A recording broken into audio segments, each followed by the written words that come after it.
afternoon, everyone, and welcome to the June 18th meeting of the Rotary Club of Louisville. Start of a great weekend, so happy Father's Day cheers to all the dads here and all the dads who have sons who are dads and all the dads' dads. Tomorrow's also a big day. It marks the 5th anniversary of Juneteenth, being a federal holiday, but it is the oldest nationally celebrated commemoration of the end of slavery in the United States, marking the day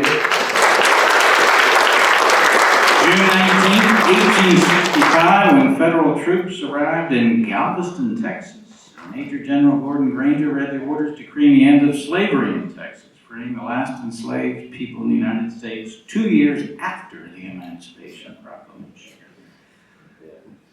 Tomorrow's also the USA-Australia World Cup game at 3 o'clock. So lots of things. Providing our invocation today, the one and only Kelly Hutchinson, Senior VP of Development at Masonic Homes, Kentucky, and the chair of the Invocation Committee. So you picked yourself today. I wonder why. Big Cards fan. Thanks, President Ken, I think. Fellow Rotarians, let's take a moment to pause and reflect together on the upcoming Father's Day weekend. Today, as we gather in Rotary Fellowship and service, we give thanks for the men who are fathers, grandfathers, mentors, coaches, and role models who've helped shape our lives. Thanks for their guidance, their sacrifices, their dad jokes, the quiet ways and sometimes loud ways that they've helped us grow. May we be inspired by the examples of integrity, perseverance, care, and remember that fatherhood is not only a matter of family, but also of community. It's often shown in every act of encouragement, protection, and leadership. We hold in our thoughts those who miss their fathers, those who maybe never knew them, and those who step into that role for others. In many ways, the best fathers live out our Rotary motto, service above self. They give without counting a cost. They lead with strength, and they teach us by example that true success is measured in the lives we touch. As we continue our work today, may we carry forward the same spirit to guide, to serve, and to leave the world better for those who follow. Amen. Amen. Thanks. Great job, Kelly. Your dad, a special guy. All right, four-way test and the pledge. Catherine Thompson, the Associate Director of Academic Services for U of L Athletics, and one of our Rotary Leadership Fellows. Thank you, President Ken. And good morning, fellow Rotarians. If you can join me in the Pledge of Allegiance. I pledge allegiance to the flag of the United States of America and to the republic for which it stands, one nation, under God, indivisible, with liberty and justice for all. Now, the four-way test. Is it true? Is it fair to all concerned? Will it build goodwill and better friendships? Will it be beneficial to all concerned? Okay, Rotarians, sit down. If you have a guest, please come on up and introduce them.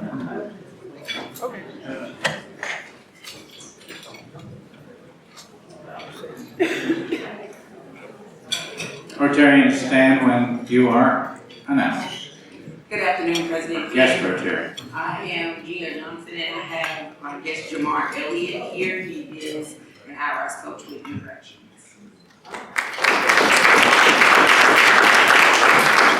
Good afternoon, President Ken and fellow Rotarians. I have three guests to introduce.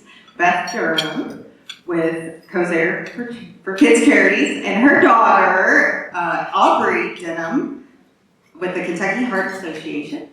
And then I'm excited to announce the Kentucky Humane Society's new VP of Outreach, Krista Snyder.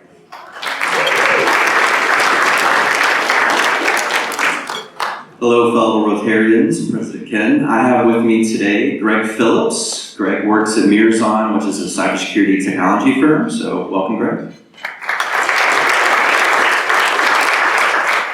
Good afternoon, President Ken, fellow Rotarians. I'd like to introduce my guest today, Pam Greer-Ulrich. Please stand up, Pam. Pam is retired director with the American Red Cross and is now substitute teaching. President Ken, fellow Rotarians, my guest is making a second appearance, my son, Mark Sears, Louisville Junior School of Business and Sports Administration minor. President Ken, I'm Alex Novak. I think you're supposed to introduce ourselves. My guest is Tom Boulay, good friend of mine who I met 20 minutes ago. And he is retired from IBM, but he's doing consulting for small businesses and the use of AI. President Ken and fellow Rotarians, I'm Anne-Marie Word with Redman Aircraft Detailing. I have two guests today. First, Shannon Haste. She is Business Development and Marketing with California Construction. And Nick Toronto. He is a serial entrepreneur. He has a company of infused beverages that sells on Amazon, and he is looking for his next opportunity now. Hi, President Ken, this is Will Vale. I'm here to make my biannual meeting. Bringing my son, who's 12, Henry. He's a big fan of the Kings, so I look forward to Smart man, Henry. Thank you! I have a few guests as well. Mary Irby Jones, the executive editor of the Courier Journal.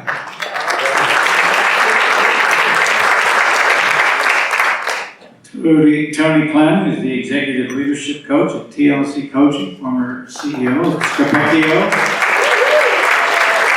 My beautiful wife Ann, one of the best teachers ever. Rotarians, after the meeting, Rick Harnan will be at the What is Rotary table, so please escort your guests over and make them learn more about our great club, all the service projects we do, and hopefully you all want to join us.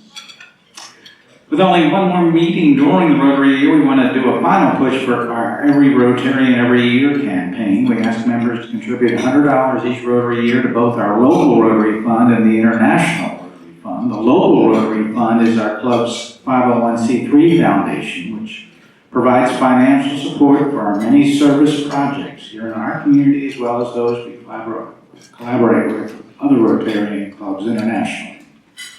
This is separate from the International Rotary Foundation that awards Paul Harris Fellow Recognition, funds our global polio eradication efforts, and returns money to our district and club in the form of matching grants. On July 9th, our first meeting of the new Rotary year, President Barbara will select from the names of all who have contributed $100 or more to both organizations between July 1st of 2025 and June 30th. 2026, and the lucky winner will receive 1,000 Paul Harris Fellow points. You can scan the QR codes on the screen or at your table or see the lien if you prefer to give cash, a check, stocks, whatever. Check the DAC or LouisvilleRotary.org for information about upcoming events and service projects. And if you haven't already, please follow us online on Facebook, LinkedIn, Instagram, and YouTube. And we'd love for you to post photos of our meetings and events, and please tag us. Each week we like to have members who have joined our club in the past year. We have 60-some, so if some of you are here, please stand so we can applaud you and keep encouraging you in your first year to get involved. So if you're at a table with one of those standing, take them out to lunch sometime or do something special for them. Stay in close touch.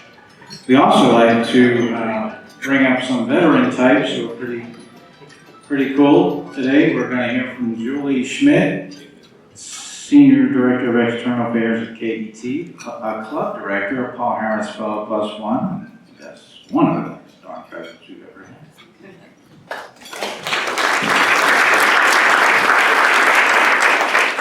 You're not supposed to touch this, so I just remembered after I touched it. I am so honored to come before you and talk a little bit about myself and about Rotary, and it's truly blessed my life, this club.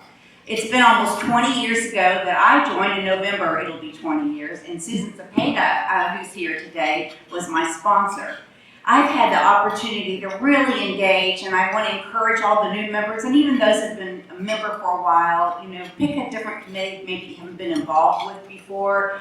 I served on various ones, primarily because someone asked me, and then once I got into it, I met different kinds of people in those different organizations within our club, and I do think that's the secret sauce, how you break down the 12th largest club in the world, right, Barbara? Down to something that you really feel engaged and connected with. I also had the great honor of serving as president of the Rotary Club of Louisville, which is, to me, is just a tremendous honor, and also our Rotary Fund that does so much good for our city, our region, and then globally. We have members that are engaged here that have been for years, and they've built relationships with people around the world where we're helping provide clean water and education. It's just truly tremendous, and all of you are a part of that as being part of the Rotary Club of Louisville. A little bit about myself. I grew up on Strategic Air Command bases. It's known as SAC back in the day. My father was a pilot. These were very protected environment. I really didn't have a civilian life until I went to college, the University of Kentucky, which is where my father went, and I had a cousin who was attending law school there. And early on in my career, I had the opportunity to work for, or help launch, I should say, Leadership Kentucky. And one of the greatest Louisvillians, Kentuckians, really truly Americans, Wilson W. Wyatt, was our chair. And boy, what an honor for me to get to work with him. And I walked in just a moment ago with Fred Cowan. He was in that first class, along with Mary Michael Corbett and Dr. Coots, who was the first one to welcome me into this club. So that impact, of course, stayed with me. I married, moved to Atlanta for 10 years, and then my husband was transferred with AT&T to Louisville 30 years ago, and that's what brought us here. Fast forward, I now work at KET. I've been there for 20 years now, and head up our global operations and external and community relations for KET, which I'm very proud to work with. I feel like it's a tremendous Kentucky asset, and many of you in the room support it. And Tony's on our board here in Louisville, so thank you for your service, Tony. But I just want to thank you all for the opportunity to be a part of this club. And to me, one of the best parts are the speakers each week. Together, we're learning and growing and being inspired. Like today's speaker, we're really excited what you've done. Can't wait to hear from you. So with that, I just want to say thank you, and God bless America, God bless our great country. 250 is coming up, and God bless the Rotary Club of Louisville.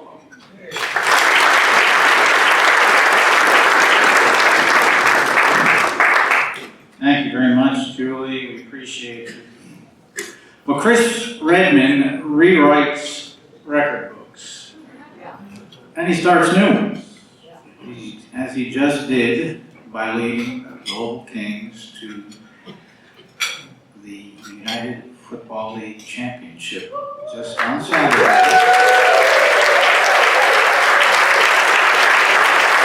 He brought the trophy in today to prove it for those of you who didn't see it. It was an amazing game. They beat the defending champs, DC Defenders. It was their third time they had beaten them this year. It was amazing. Those of you who have gone to the games this year saw some pretty fun football and some great excitement. The crowd's second. We were second in attendance in the league for overall, about more than 11,000 each. But he made it happen, and we're glad he's here. He's pretty special. He was inducted into the Louisville Athletics Ring of Honor in 2014, and he still holds nearly every single game, single season, and career passing record at the University of Louisville.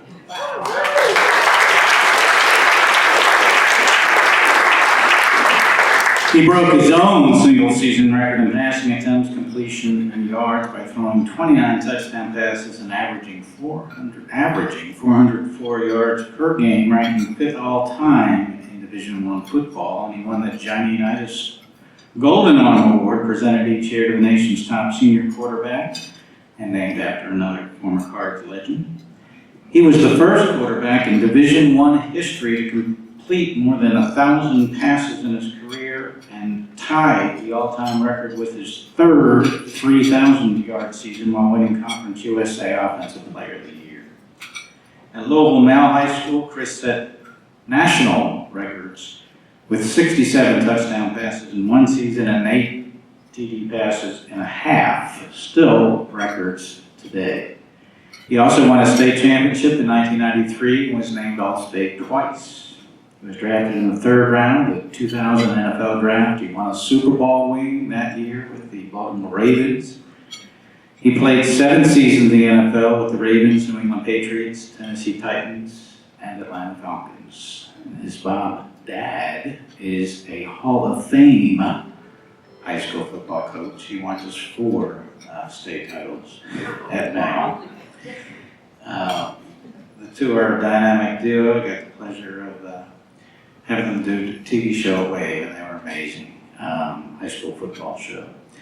He and his wife Ashley have 2 children, Josie and Britt. And Britt is a cancer survivor and co-founded the Grit Like Brit Foundation with his dad to gift gaming consoles to children undergoing cancer treatment. Please welcome Chris Redman.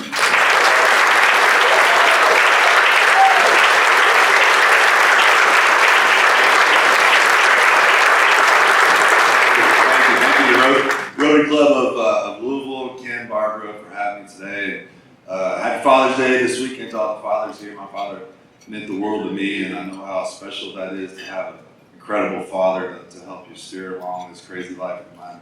But to tell you a little bit about, which is an incredible job, Ken, of growing up here in Louisville. I went to Male High School right down the street here, and was on the sidelines with my dad coaching. My dad coached for over 40 years high school football, and like I said, a Hall of Fame coach here in the state of Kentucky. But I remember, when I was a little kid and watching him, and I always wanted to be a coach. And I remember my dad had these headphones on. He'd walk up and down the sidelines, and I'd always take like a coat hanger when he was watching film at home, and I'd take the coat hanger, bend it over, make it like I had him on. I'd start walking up and down the sideline. And here in the day, now I get to fulfill my lifelong dream of being a coach. But this building is actually kind of special to me. When I was at the University of Louisville, I'd always come here for meals. This is our pregame meal and dinner time meal. So this place makes me hungry every time I step in the door. So great lunch out of it anyways. But no, this is a special year. But it goes back for a long time. When I was growing up, on the sidelines from my dad, learning all the lessons that I didn't really realize I was learning, and the way he handled people, not only just players, but people around him, and the inspiring way that if I had a nickel for every person that came up to my dad and said, "Your dad changed my life," I'd be a pretty wealthy dude. And that to me is more important than anything, is how you treat people, and ultimately, what you do, how you impact their lives. And so for me, being around my dad my whole life was a learning experience, and every day during this crazy year of football that we had this year, I would call him every day. We would conversate about, what do you think about this and situation, that situation, and he'd always make sure you do the right thing. That's ultimately, it doesn't matter if it's football, it doesn't matter if it's business, it doesn't matter what you're in. If you're doing the right thing, you give yourself a chance. And my life was football. I grew up here and played at the University of Louisville, and there's a lot of coaches in this league that they're coaching for a team, in a city or whatever, but this is my city. I grew up right here. And so how special it is for me to be able to bring back a trophy. And I don't know if you got that, to me was a huge deal. I had that trophy in the front seat of my car. I don't know if you knew, but the way the UFL works is there's 8 teams, and we all are in this facility in Arlington, Texas, right next to the Cowboys Stadium, the AT&T Stadium, where they're playing the World Cup now. And we were right next to them, and so all of us practice there. And so every game is like a away game. Even if we're playing in Louisville, I get to fly back to home, which is great. But everybody else, they're we're always traveling every weekend. And so, so I got, after the championship game, I said, they were talking to me about this replica. I'm like, nope, I'm taking that trophy back to Louisville with me. So I had it in the front seat of the car, and so I put it there, and we're about 2 hours outside of Atlanta. I had a boat I took down there. My boat completely, the tire literally almost fell off the trailer. So I'm on the side of the road or whatever. I'm like, typically this would probably make me mad, and if we lost the championship game, I'd be really mad. But you couldn't make me mad when I was coming back with that trophy in the front seat. So what a special year. And I just kind of tell you a little bit of the backstory too. My son, you heard, like went through cancer a couple years ago. And you never know what life's gonna throw at you, right? And you just never prepared for someone telling you that your son has cancer. And, it was obviously he had a football-sized tumor in his stomach, and he had 6 surgeries and 4 different chemotherapy regimens we had to go through. But I told him, like, after the first day, we're gonna beat this thing, man. We're gonna beat it. And he did, and he got through it. He came back 8 months later after his last chemo, got on the field, caught a pass. Next thing you know, it caught a touchdown. He caught another touchdown, and we won the state championship. So it was like it's not how you start, it's how you finish. What are you going to do about a problem? And it doesn't matter. That was really my message pretty much all year. And of course, we started our season 0-3, and I knew we were close. We had we had an overtime game. We barely lost. We had a guy fumbled on the 1-yard line. We were close, but just wasn't our time. And we had to change the chemistry. And I kind of, again, another example from my dad as far as going a little bit old school on everybody. And like, look, we're going to get all the guys that they're not team players. We're going to get them out. We're not. If I'm gonna do this, I'm gonna represent my city that I grew up in. I'm gonna take the guys that I want that are gonna be good people, not only good players, but we're gonna have the right type of people that's gonna represent this city. That's just the way I'm gonna do it. So I got them out. It was a bunch. And there was a couple decisions that a lot of people didn't like.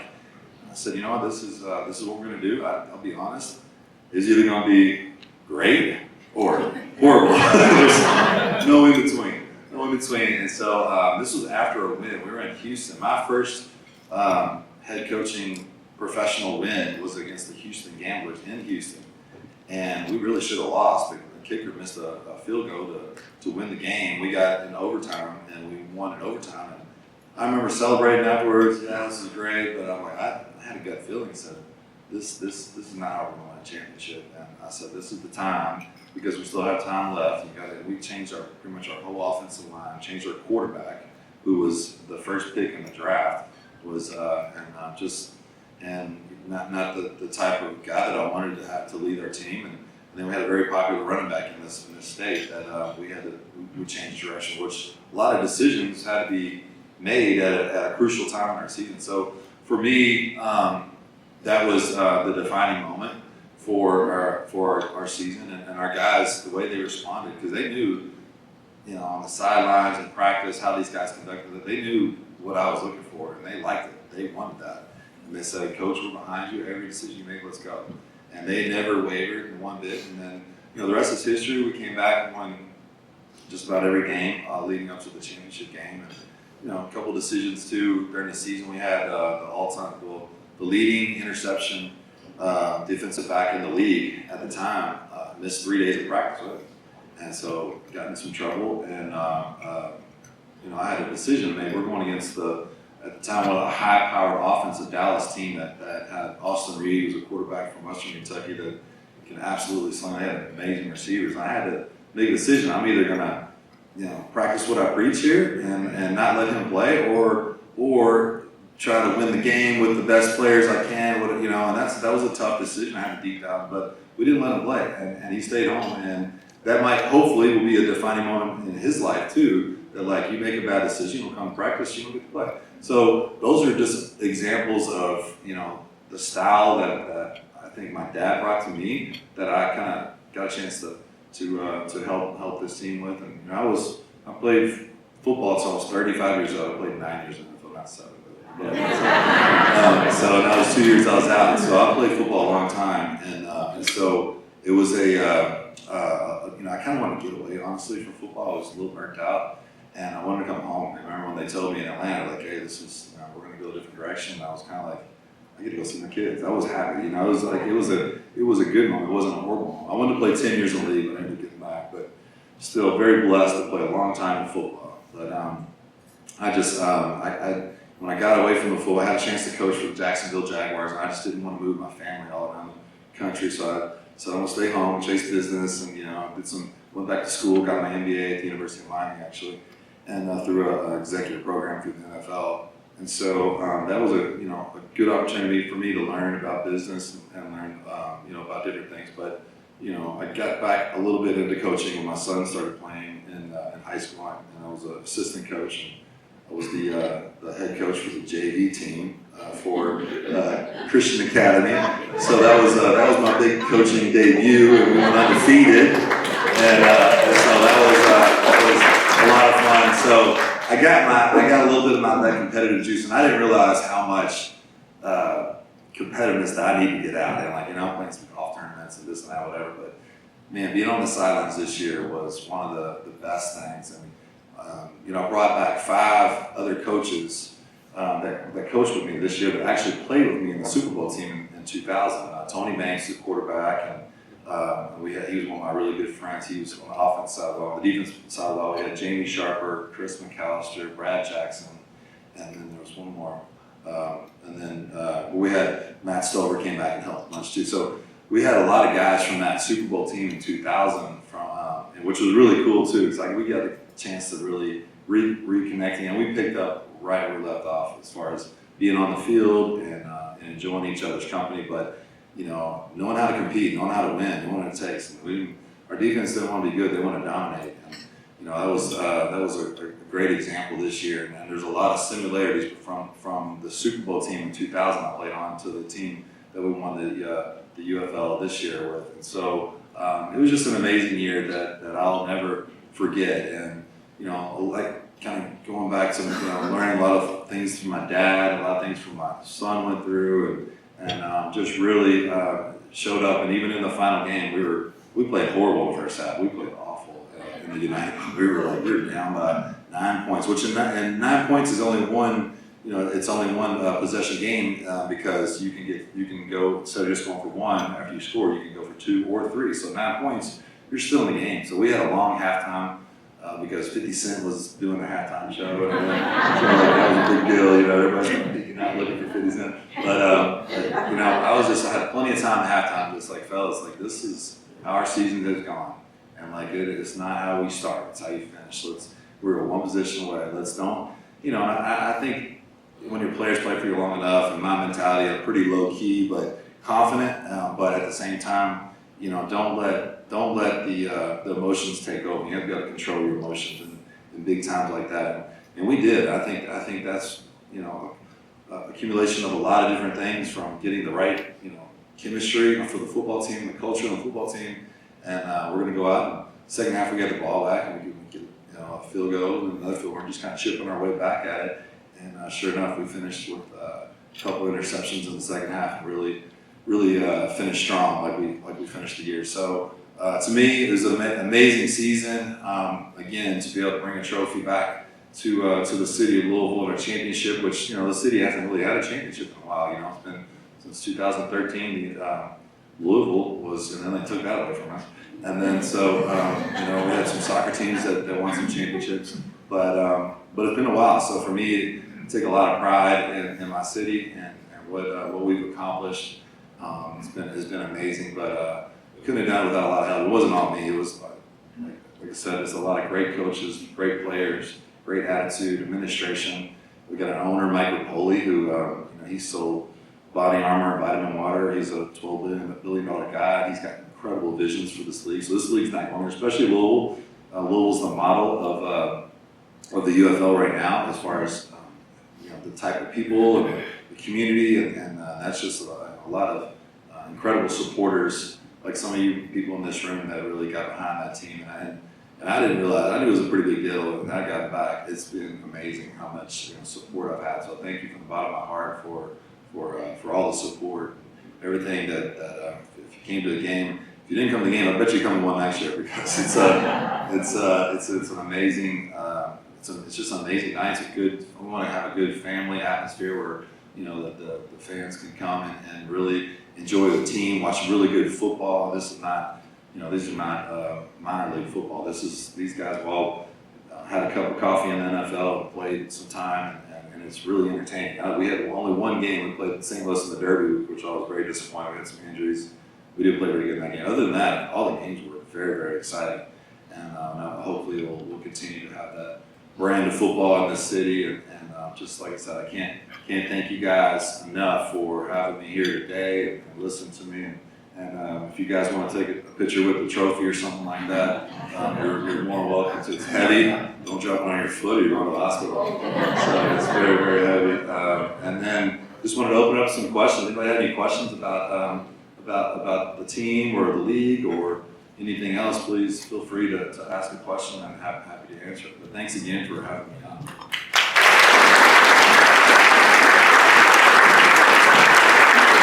Hey, Chris, you had a couple of defensive players that signed with the Detroit Lions this week, and Yes. I'm sure your kicker may get somewhere in the NFL too. Tell us about some of these players. Yeah, not defensive players, there's receivers. So we had Tariq Black, was an incredible receiver for us.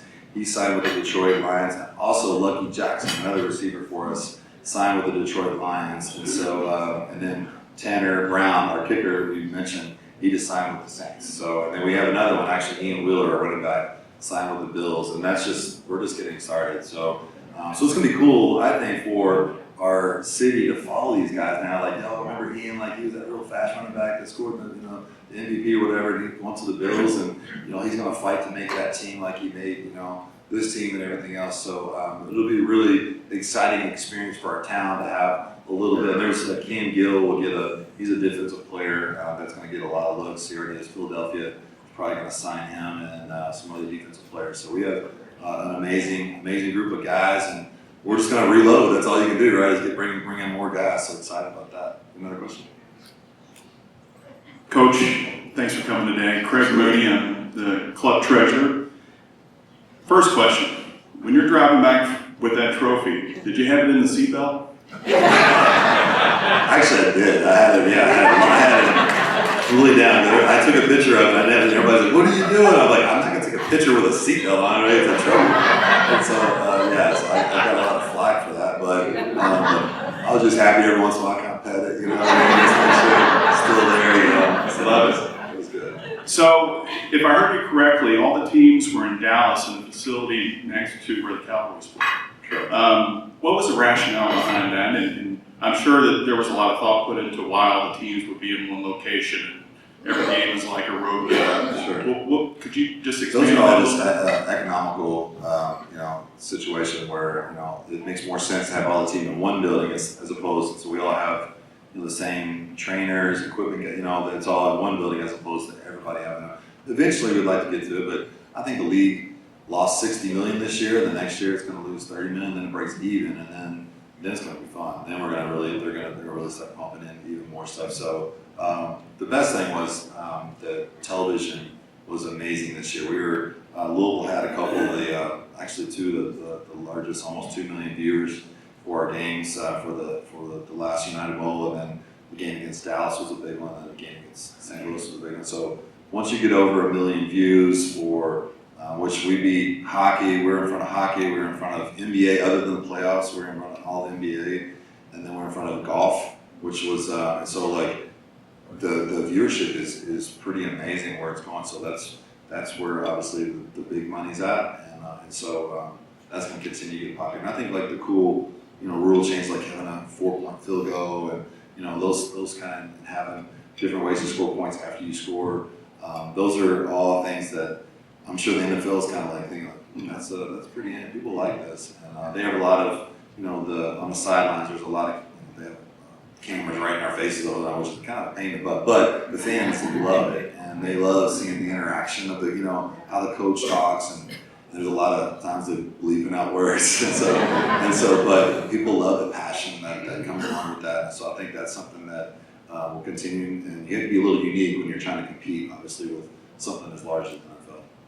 Question? Hey Chris, Walt Kuno here. Thank you for bringing that back home to Louisville. Yeah. I got a couple of questions too. So you just hit a little bit on it, but some of us don't know all of the rules that are different from the NFL. If you probably do that real quickly. Yeah, so the big rule, obviously, well, one of the big rules is the 4-point field goal. If you kick a field goal from 50 yards, which is a 60-yarder, and because you have 10 yards in the end zone, so a 60-yard field goal is worth 4 points rather than 3. So our team had the most 4-point field goals of the year.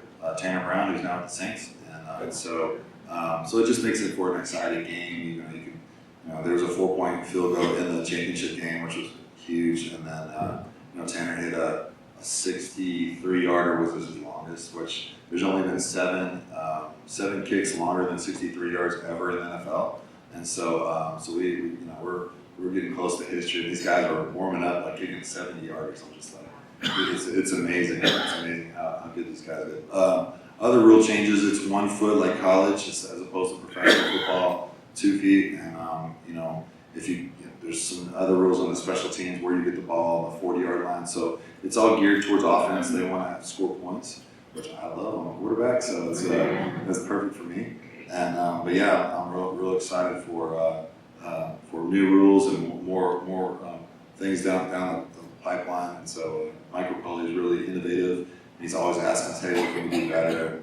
We're trying to come up with more ways to get the game better. But it's an exciting brand of football, and I hope it'll continue to be that way.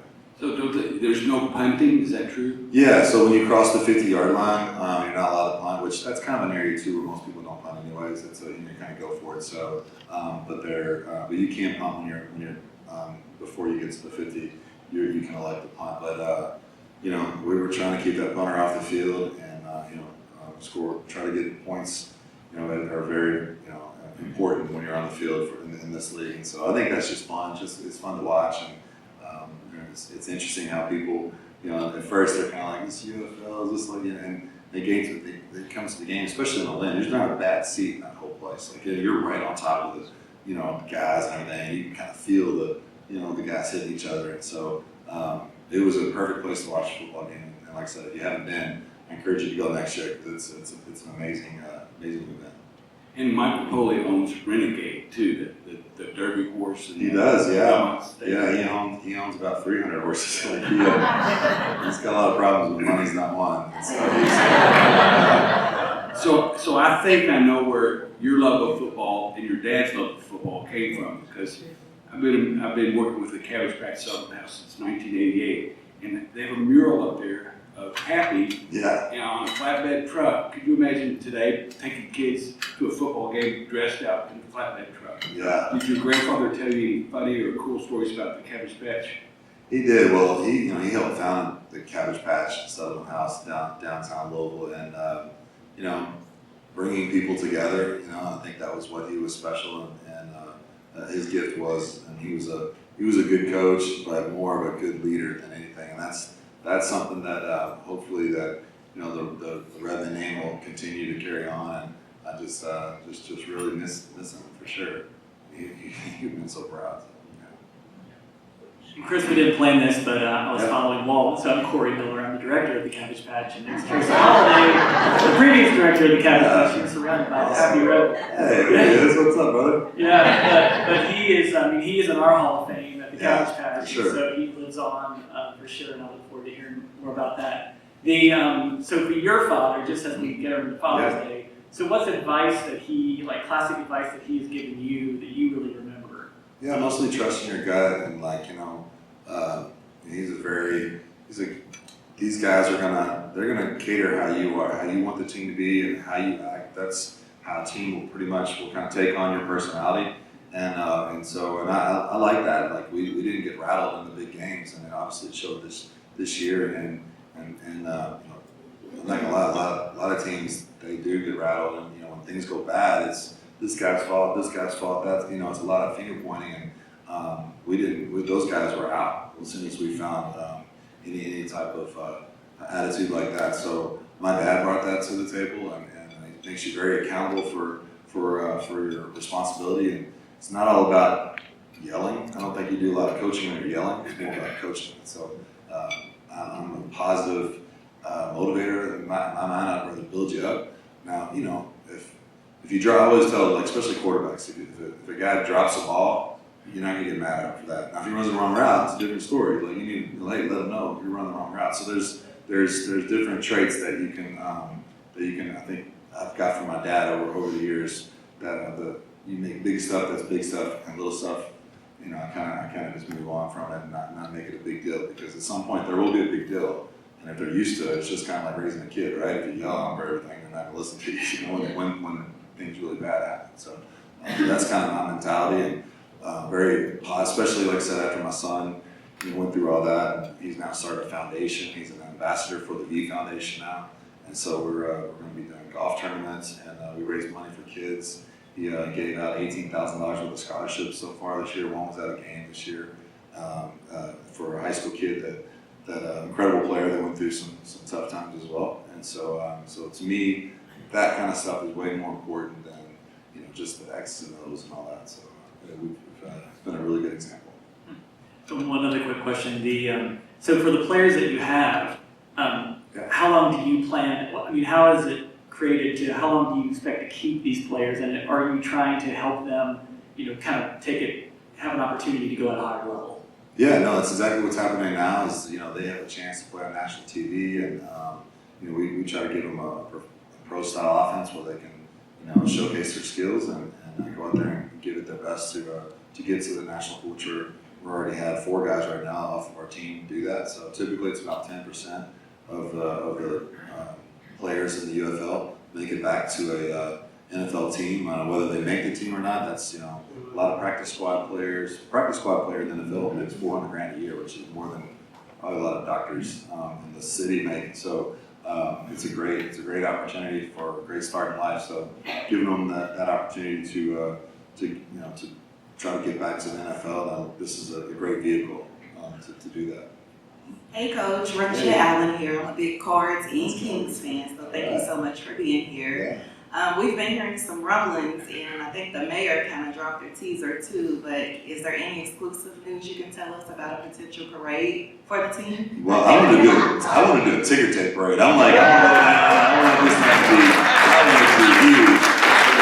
I was real excited for everybody to do that, and then I think the people paying the bills are like, whoa.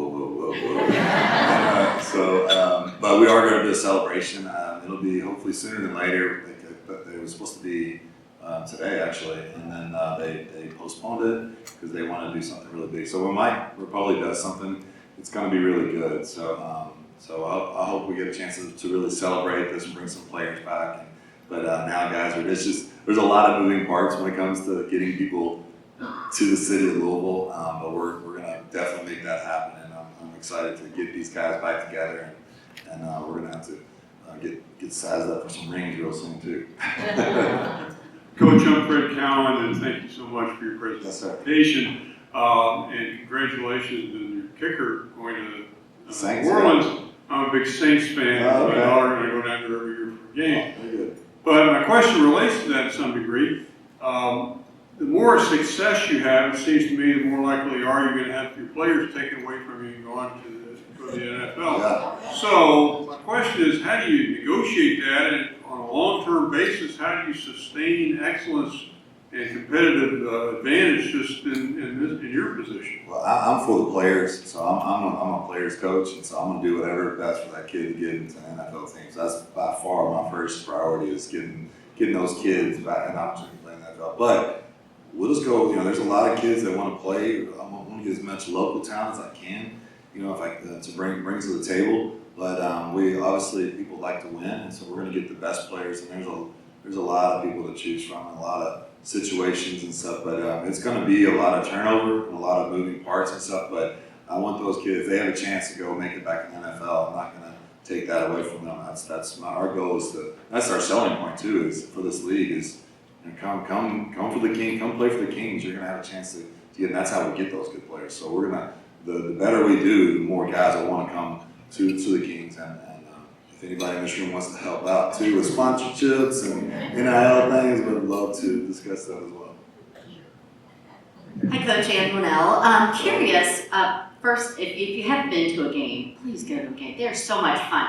But it makes me so nervous, that drone that's over the field. It looks like it is on the players' heads, and I'm just curious if that's a distraction for the players. I mean, it's like anything else, it's like, maybe like the first time you ever watch, it feels weird, but then after a while you just kind of get used to it. We just kind of used to it after the season goes on, and so, but it is amazing, like, and that's what they want. This is all about bringing technology to the game, doing, unique angles and stuff where they can see what's going on in the huddle and through the play. And, will it affect it? It hasn't yet. I mean, will it one day probably, but we'll just, it is what it is. I think for the ultimate goal to be in a unique league and making it special, I think it's important to the league. So I'm happy to give up maybe a little bit of privacy there and whatever for people to really, enjoy it and be a part of it.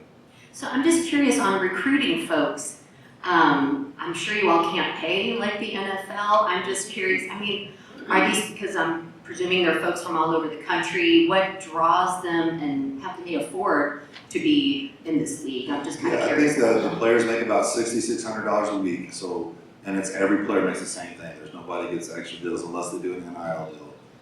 They can get more and more of those going, I think. So, which is, to me, it's kind of a beautiful thing. It's more just pure football. It's almost like high school where everybody is on the same level. There's no prima donna type of people and things. So to me, I think it's a beautiful thing for the league. Everybody makes the same, and then they have a chance to go on and make big time money down the road. But would definitely love to help some of these players with some local NIL deals for especially our quarterbacks and guys that do a little bit extra and work really hard to make a team special in that championship. So those are the things we're planning on doing. We're looking to do some camps and some flag football leagues and all those things. But my big thing is I just want to give back to the city that gave me so much.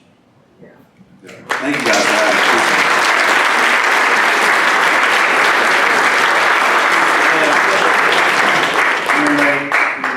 Your appearance with us today, a four-way test on the back of Rotary. Great job. Fun to coach, huh? Okay, Barbara, one more week left. All right, so Coach, did you notice who was wearing the hat today?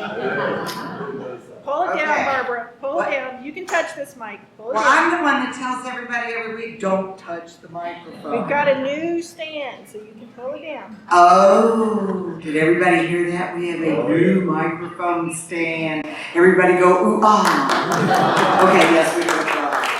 All right, well, thank you, President Ken. And yeah, this is our last time to tag team exactly like this. And so we have something really special planned for all of our Rotarians and guests next week. And as you can see, we're not putting up the picture like we did last week of Coach Redman and next week's speaker. And Coach, we are known around the world. There's 45,000 Rotary clubs in the world, and we are one of the oldest and one of the largest by membership, but also one of the largest by what matters, and that's points on the scoreboard. We understand that at Rotary. You don't see a picture of a speaker because this is the one meeting every year that is really all about us, what we do together, what we do individually, how we collectively increase the impact in our community, in our commonwealth, our nation, and yes, around the world. And sometimes folks say, I don't think I'll go to that meeting because we're not having a speaker. Oh, yes, we are. We're having a speaker because after we induct new members, we celebrate the service project numbers because numbers matter. We're also going to reveal who the Rotarian of the Year is. That's a very important recognition for one of our members. And we are going to recognize our Paul Harris Fellows and our major donors. It's all about the dollars and the numbers. And then President Ken, he will be our guest speaker next week. And he is going to do what I love to call that year in review. And it's not about him, it's about you. And he's going to talk about all the great things that we have done together. So please come back. Coach, if you think that would be inspiring to some of the folks on your team in your office. And by the way, I love Tinley. She's so amazing. She sold me over the phone in 2 seconds my season tickets. Yeah, she sold me 2, and then she's going to sell me 4 for next year. But she said, I can't call you until September 16th. Another crazy rule in the UFL. But at 8 o'clock on September 16th, I'm buying those 4 season tickets. Okay. President Ken, Ken, I'm gonna put you on the spot. Do you have season tickets? Okay, good. Then you can call them on September 16th also.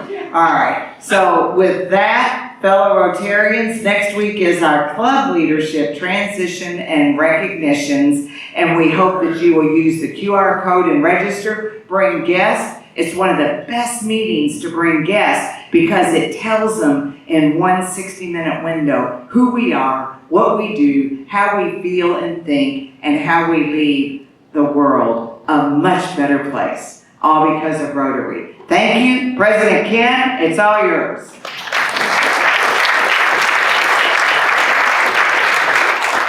It is a fun experience. I got to all the home games and the crowds are just totally into it. It's a great venue. I think it's purposeful that the league has all the games at a soccer venue that's kind of smaller and intimate than a big football stadium. Well, it's fun, and Coach did an amazing job. I mean, to be able to overcome an 0-3 start when all three losses were so close and could have gone either way, and make the tough decisions that was needed. It's just great coaching, and the players responded obviously, and you get the vibe when you watch a team. They're not gonna stop till they win it all, and that's what they did. And they had some, it was a tough battle. They avenged that St. Louis loss with a great semifinal win at St. Louis, and then of course, Champions game was always going to be in D.C. It just so happened that's who they had to play, and there was a lot of D.C. fans at that game, and they still came out in that second half and just played great football. So, but Chris and his team, hopefully all those coaches will be back because they did a great job. So, we appreciate you. Next week will be fun. I think we're also going to induct some new members too next week, which is always fun. We've had a great year with that. If you happen to see Michelle Black-White, I don't think she's here today, but wish her a happy birthday. If you happen to see Ren Morrison tomorrow, wish her a happy birthday. And enjoy the weekend. We are adjourned.